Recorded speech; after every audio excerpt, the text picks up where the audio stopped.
काबीना ने पीएम सूर्य घर मुफ्त बिजली स्कीम को दी मंजूरी। स्कीम के तहत 1 करोड़ खानदानों को मिलेगी 300 यूनिट मुफ्त बिजली। मुल्क में सेमीकंडक्टर फैब के कयाम की भी दी गई मंजूरी।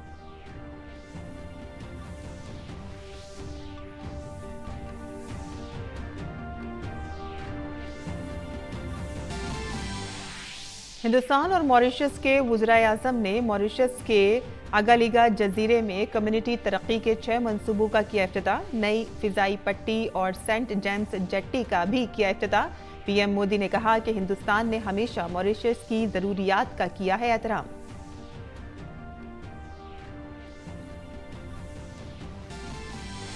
वज़ीर-ए-आज़म मोदी आज मध्य प्रदेश को दी 17,000 करोड़ रुपए से ज्यादा की तरक्याती प्रोजेक्टों का तोहफा। विकसित भारत विकसित मध्य प्रदेश के तहत कई मंसूबे किए गए शुरू।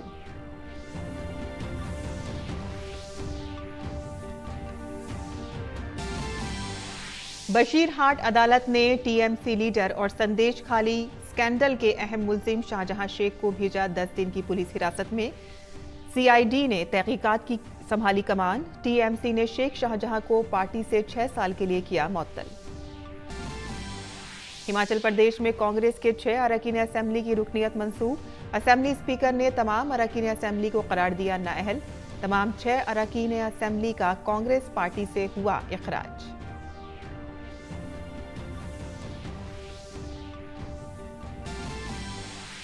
मध्य प्रदेश के डिंडौरी में सड़क हादसे में 14 लोगों की मौत, 20 के करीब जख्मी। वज़ीर आला ने मुतासरा खानदानों के लिए माली मदद का किया ऐलान। सदर जमहूरिया, नायब सदर जमहूरिया और पीएम मोदी ने किया इजहार अफसोस।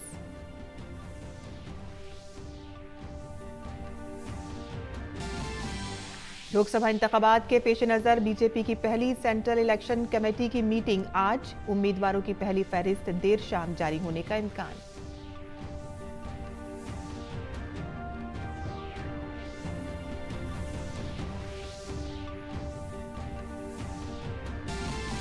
भारत ने अक़वाम मुत्तहिदा में की पाकिस्तान और तुर्की दोनों की सरजनिश। कहा कि मसला कश्मीर में मदाखलत बर्दाश्त नहीं। तुर्की ने पाकिस्तान का दिया था साथ।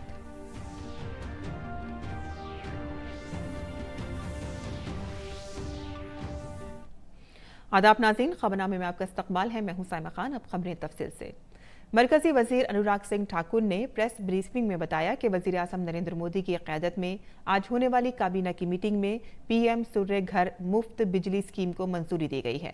इस स्कीम के तहत 1 करोड़ खानदानों को 300 यूनिट मुफ्त बिजली मिलेगी और इस स्कीम में हुकूमत सोलर पैनल लगाने के लिए सब्सिडी का फायदा भी देती है। पीएम सूर्य घर मुफ्त बिजली योजना आज इसको मंजूरी मिली है। 1 करोड़ घरों को 300 यूनिट मुफ्त बिजली मिलेगी और ये 1 करोड़ परिवारों को ही मुफ्त बिजली के 300 यूनिट मिलने के बाद 15,000 रुपया सालाना आमदन भी होगी। एक बड़ी क्रांतिकारी योजना है जहां पर 1 करोड़ घर यानी कि लगभग 5 से 6 करोड़ लोगों के जीवन में सीधा प्रभाव पड़ेगा। उनको लाभ मिलेंगे, आय के साधन बढ़ेंगे। वहीं पर न्यू एंड रिन्यूएबल एनर्जी के क्षेत्र में हमारी एक और लंबी छलांग लगेगी जहां 45 गीगावाट के लगभग रिन्यूएबल एनर्जी का उत्पादन होगा। मरकजी वजीर अश्वनी वैष्णव ने प्रेस ब्रीफिंग में बताया कि वजीर आज़म नरेंद्र मोदी की क़यादत में आज हुई काबीना की मीटिंग में मुल्क में सेमी कंडक्टर फैब कायम करने का एक अहम फैसला लिया गया है। हुकूमत ने गुजरात और आसाम में 1.26 लाख करोड़ रुपए की सरमायाकारी के साथ ही 3 सेमी कंडक्टर यूनिट्स कायम करने की तजवीज़ को मंजूरी दी है और इसके लिए 3 कंपनियों का इंतखाब किया गया है। मरकजी वजीर मवासलात अश्वनी वैष्णव ने कहा कि तीनों इकाइयों की तामीर अगले 100 दिनों के अंदर शुरू हो जाएगी। पहली कॉमर्शियल फैब भारत की बनेगी टाटा और पावर चिप ताइवान, इनके कोलैबोरेशन से धोलेरा स्पेशल इंडस्ट्रियल रीजन के अंदर बनेगी पहली सेमीकंडक्टर फैब। इस सेमीकंडक्टर फैब में 50,000 wafer starts per month. Wafer यानी एक ये वेफर है, राइट? तो एक वेफर, ऐसे 50,000 वेफर्स पर मंथ इस फैब में बनेंगे। तो एक वेफर के अंदर 5,000 ऐसी छोटी चिप्स होती हैं। तो प्रैक्टिकली इस प्लांट से साल की 300 करोड़ चिप्स बनेंगी। वज़ीर-ए-आज़म नरेंद्र मोदी और मॉरिशस के वज़ीर-ए-आज़म प्रविंद जगन्नाथ ने मुश्तरका तौर पर वीडियो कॉन्फ्रेंसिंग के जरिए मॉरिशस के आगालीगा जजीरे में 6 कम्युनिटी डेवलपमेंट प्रोजेक्टों के साथ साथ एक नई हवाई पट्टी और सेंट जेम्स जेट्टी का इफ्तिताह किया। इन प्रोजेक्टों का इफ्तिताह भारत और मॉरिशस के दरमियान मजबूत और दहाइयों पर मुहित तरक्याती शराकतदारी का सबूत है। ये प्रोजेक्ट मॉरिशस और आगालेगा जजीरे के दरमियान बेहतर राब्ते की ज़रूरत को पूरा करेंगे। मैरीटाइम सिक्योरिटी को मजबूत बनाने के अलावा ये समाजी व इक़्तिसादी तरक्की को भी मुस्तहकम करेगा। वज़ीर-ए-आज़म नरेंद्र मोदी ने इस मौके पर कहा कि तरक्याती शराकतदारी हमारे सियासी ताल्लुकात का एक अहम सतून है और हमारी तरक्याती शराकतदारी मॉरिशस की तरजीहात पर मबनी है। उन्होंने कहा कि भारत ने हमेशा मॉरिशस की ज़रूरियात का एहतराम किया है और हर हाल में भारत अपने दोस्त मॉरिशस के लिए पहला जवाब देने वाला रहा है। डेवलपमेंट पार्टनरशिप हमारे राजनीतिक संबंधों का अहम स्तंभ रहा है। हमारी विकास भागीदारी मॉरिशस की प्राथमिकताओं पर आधारित है, चाहे वो मॉरिशस की EEZ सुरक्षा से जुड़ी जरूरतें हो या फिर हेल्थ सिक्योरिटी। भारत ने हमेशा मॉरिशस की जरूरतों का सम्मान किया है। संकट कोविड महामारी का हो या तेल रिसाव का, भारत हमेशा अपने मित्र मॉरिशस के लिए फर्स्ट रिस्पॉन्डर रहा है। मॉरिशस के सामान्य मानवी के जीवन में सार्थक बदलाव हो, यही हमारे प्रयासों का मूल उद्देश्य है।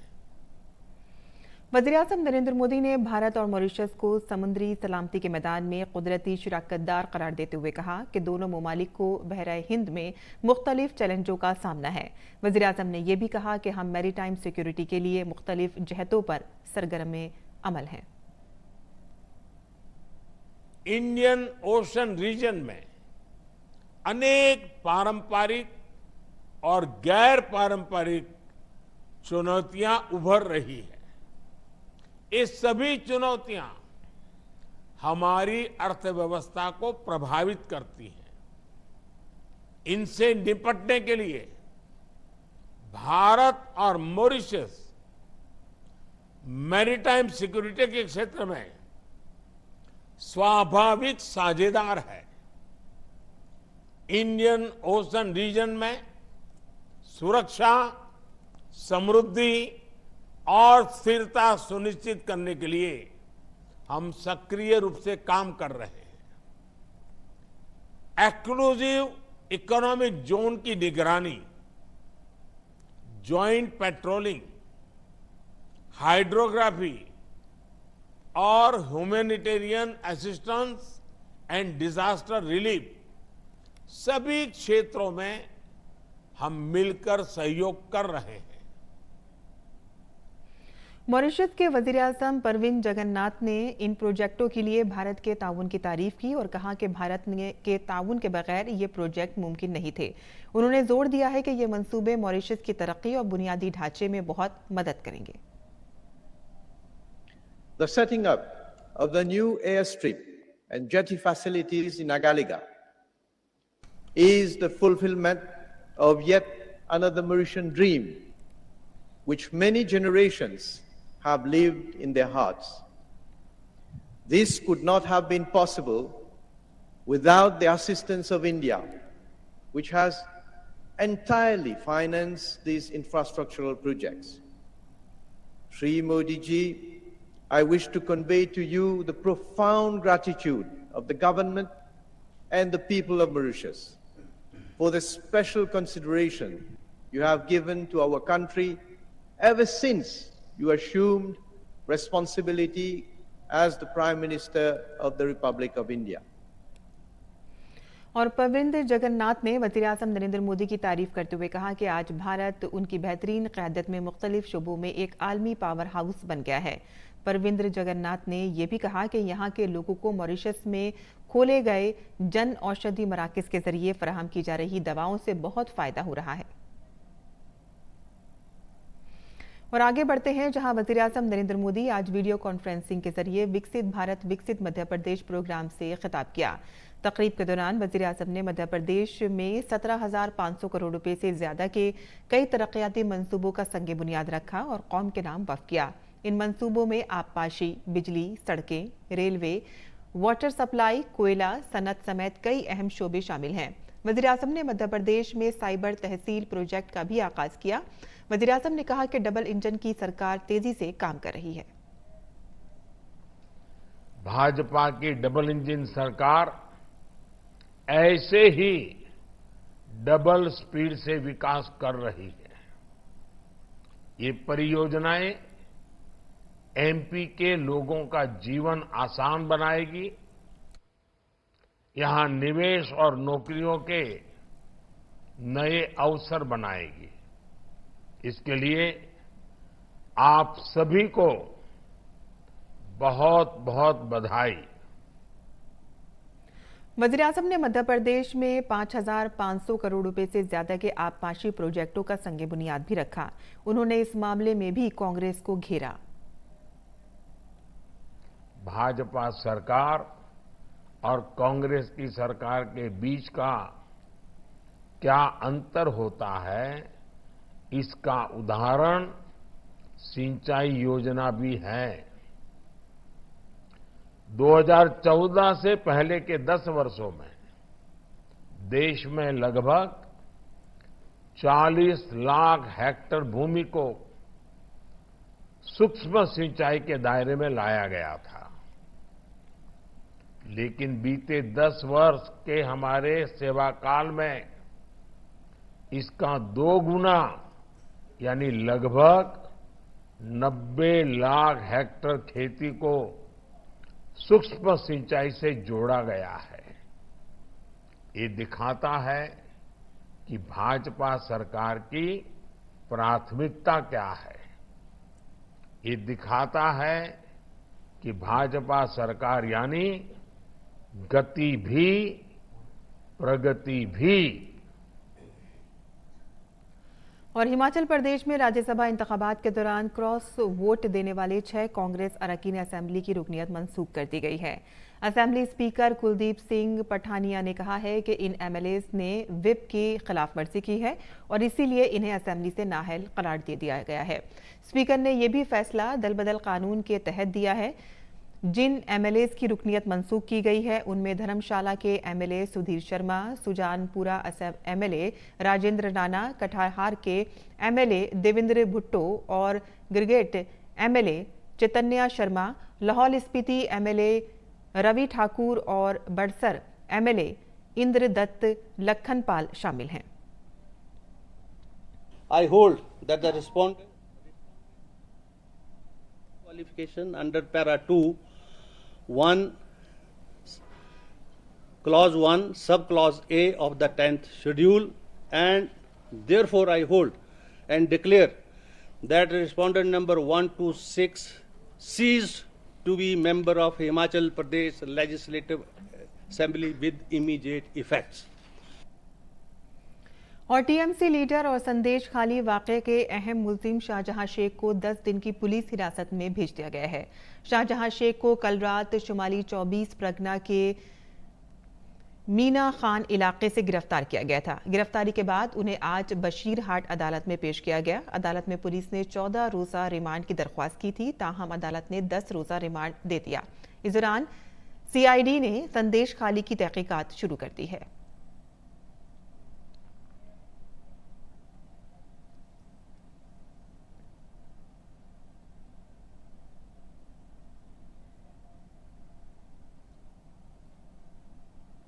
और संदेश खाली वाकये के अहम मुल्जिम टीएमसी लीडर शाहजहां शेख की गिरफ्तारी पर सरकारी वकील अरुण पॉल ने कहा है कि अदालत ने शाहजहां शेख को 10 दिन की पुलिस हिरासत में भेज दिया है। पुलिस ने 14 रोजा रिमांड की अपील की थी, ताहम अदालत ने 10 की इजाजत दे दी। और उस केस में 14 डेज का पीसी मांगा था, उसमें 10 डेज अलाउ हुआ है। लाइनेट को 10 डेज के लिए पीसी अलाउ किया है। इसमें वो जो ईडी ऑफिसर्स जो संदेश कली में जाकर उनके बाड़ी जाकर जो उनको नोटिस इन्वेस्टिगेशन पर्पस उनको तरह मीट करने जा रहा था, उसमें उन्होंने इंस्टिगेट किया। कुछ लोगों ने मिलकर ईडी ऑफिसर्स पर कुछ अटैक हुआ था। उसमें बहुत सारे ईडी ऑफिसर्स इंजर्ड हुआ, ग्रीवियसली इंजर्ड हुआ था। उसका गाड़ी भी टूट गया था, भंगचूर हुआ था। ठीक है, और उन लोगों का जो मोबाइल, लैपटॉप, जो पेपर्स, डॉक्यूमेंट्स उन्होंने स्नैच कर लिया था। और शाहजहां शेख की गिरफ्तारी पर बंगाल असेंबली में कायदे हिज़्ब इख्तिलाफ सुवेंदु अधिकारी ने कहा है कि गिरफ्तारी नहीं है, ये बाहमी एडजस्टमेंट है। जब तक मरकजी एजेंसियां इसे अपनी तहवील में नहीं ले लेंगी तो वहां के मजलूम लोगों को इंसाफ नहीं मिलेगा। ये अरेस्ट नहीं है, ये म्यूचुअल एडजस्टमेंट है। जितना टाइम तक सेंट्रल एजेंसी इसको हिरासत में नहीं लेगा, उतना टाइम तक वहां का पीड़ित जनता को न्याय नहीं मिलेगा। कोर्ट का कोई प्रोटेक्शन नहीं है। ऑनरेबल चीफ जस्टिस पूरा कोर्ट में बताया, कोई ऑब्जर्वेशन था क्या हमारी कोई ये इंटरलोगेटरी स्टे नहीं है। एक गलत भ्रम टीएमसी का नेता लोग ने और पुलिस पैदा कर रहा है। मगरबी बंगाल के गवर्नर सीवी आनंद बोस ने कोलकाता में कहा कि आज बंगाल में हम इक़्तिदाम की शुरुआत देख रहे हैं। संदेश खाली वाक़े के मरकजी मुस्लिम की गिरफ्तारी सबकी आंखें खोलने वाली है। हमें बंगाल में तशद्दुद खत्म करना होगा। उन्होंने कहा कि हमें आने वाले दिनों में सख्त एक्शन लेना पड़ेगा। Today in Bengal, we see the beginning of an end. The arrest of the prime accused in the Sandesh Gali incidents is an eye-opener for everyone. This is only the beginning. Last election, Panchayat elections, I had the opportunity to go to the field, interact with the people, interact with the victims and the prey. I can gather that this, what I can call, what the people call, the Gunda Raj, is very much there in many pockets of Bengal. Strong action has to be taken. This has to be nipped in the bud. That is the exercise which we should all focus on in the coming days.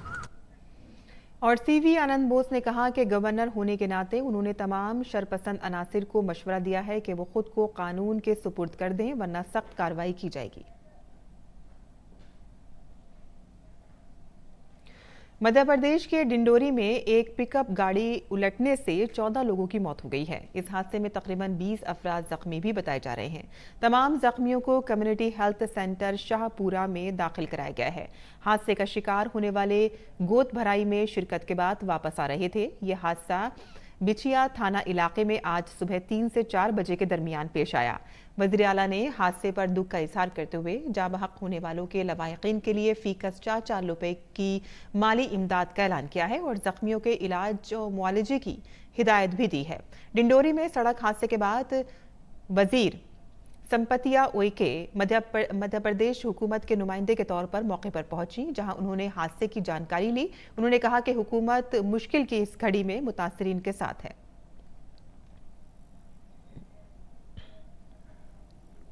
ऐसे दुख की घड़ी में, ऐसे पहाड़ जैसे दुख जो अचानक ऐसी घटना हुई, ऐसे दुख के घड़ी में उन परिवारजनों के साथ हमारी सरकार और हम सब लोग, हमारे माननीय विधायक सब उनके साथ हैं। और माननीय मुख्यमंत्री जी के प्रतिनिधि के रूप में मैं यहाँ पे उपस्थित हुई हूँ। वाकई में ऐसी स्थिति देख कर के मुझे खुद भी बहुत दुख हो रहा है। और माननीय मुख्यमंत्री जी ने जो हमारे जो मृतक परिवार हैं उनके लिए उन्होंने 4-4 लाख रुपए की घोषणा किया है और जिला प्रशासन की ओर से रोगी कल्याण की तरफ से हमने 20-20 हज़ार रुपया उनके परिवार को देने का घोषणा किया है। सदर जमहूरिया द्रौपदी मुर्मू ने मध्य प्रदेश के डिंडौरी जिले में सड़क हादसे पर गम का इजहार किया है। सदर जमहूरिया ने ट्विटर पर कहा कि मध्य प्रदेश के डिंडौरी जिले में सड़क हादसे में कई लोगों के मारे जाने की खबर इंतहाई तकलीफदेह है। मैं सोगवार खानदान के अफराद से ताज़ियत का इजहार करती हूँ। मेरी दुआ है कि इस हादसे में जख्मी होने वाले तमाम अफराद जल्द सेहतियाब हो जाएं।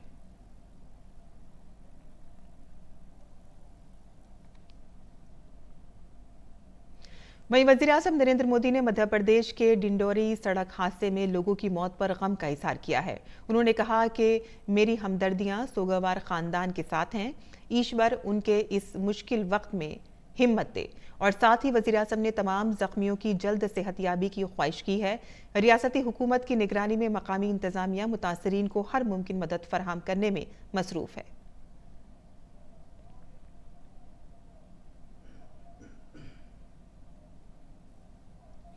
और आइंदा लोकसभा इंतखाबात से पहले भारतीय जनता पार्टी की मरकजी इलेक्शन कमेटी की आज शाम दिल्ली में मीटिंग होगी। बीजेपी सदर जेपी नड्डा की सदारत में होने वाली मीटिंग में वज़ीर-ए-आज़म नरेंद्र मोदी, वज़ीर दाखिला अमित शाह, वज़ीर दिफा राजनाथ सिंह और दीगर के शिरकत करने का इम्कान है। सेंट्रल इलेक्शन कमेटी की मीटिंग के बाद लोकसभा इंतखाबात के लिए कई उम्मीदवारों के नाम जारी किए जाएंगे। 1993 के सिलसिलेवार बम धमाका केस में अजमेर की टाडा अदालत ने 2 मुल्जिमीन इरफान और हमीदुद्दीन को उम्र कैद की सजा सुनाई है। यह फैसला तकरीबन 30 साल बाद आया है। अयोध्या में बाबरी मस्जिद के निदाम के बाद 1993 में लखनऊ, कोटा, हैदराबाद, सूरत, कानपुर और मुंबई की ट्रेनों में सिलसिलेवार बम धमाके हुए थे। अदालत ने दहशतगर्द अब्दुल करीम टुंडा को अदम सबूत की बिना पर बरी कर दिया। तीनों अभियुक्त में से 2 अमीरुद्दीन और इरफान दोनों को आजीवन कारावास दिया गया है। इनको दोषी माना गया है और टाडा एक्ट के अंदर भी और आईपीसी की धारा के अंदर भी इन लोगों को, और रेलवे अधिनियम की धारा और रेलवे अधिनियम और लोक संपत्ति अधिनियम, इन सबके साथ में इनको आजीवन कारावास दिया है। और भारत ने मसला कश्मीर के सिलसिले में अक़वाम मुत्तहिदा के प्लेटफॉर्म पर एक साथ पाकिस्तान और तुर्की की सख्त सरजनिश की है। कश्मीर पर तुर्की और पाकिस्तान के हालिया बयानात का भारत ने मुंह तोड़ जवाब दिया। भारत ने दोनों मुमालिक से कहा है कि जम्मू कश्मीर भारत का अंदरूनी मामला है और किसी मुल्क को इसमें मदाखलत नहीं करनी चाहिए। हिंदुस्तान की फर्स्ट सेक्रेटरी अनुपमा सिंह ने कहा कि हमें तुर्की के जरिए मसला कश्मीर पर किए गए तबसरे पर अफसोस है। हमें उम्मीद है कि तुर्की मुस्तकबिल में हमारे अंदरूनी मामलात पर तबसरा करने से गुरेज करेगा। और साथ ही भारत ने पाकिस्तान पर तंज करते हुए कहा है कि कौंसिल के प्लेटफॉर्म का गलत इस्तेमाल करते हुए भारत पर झूठे इल्जामात लगाना इंतहाई अफसोसनाक है।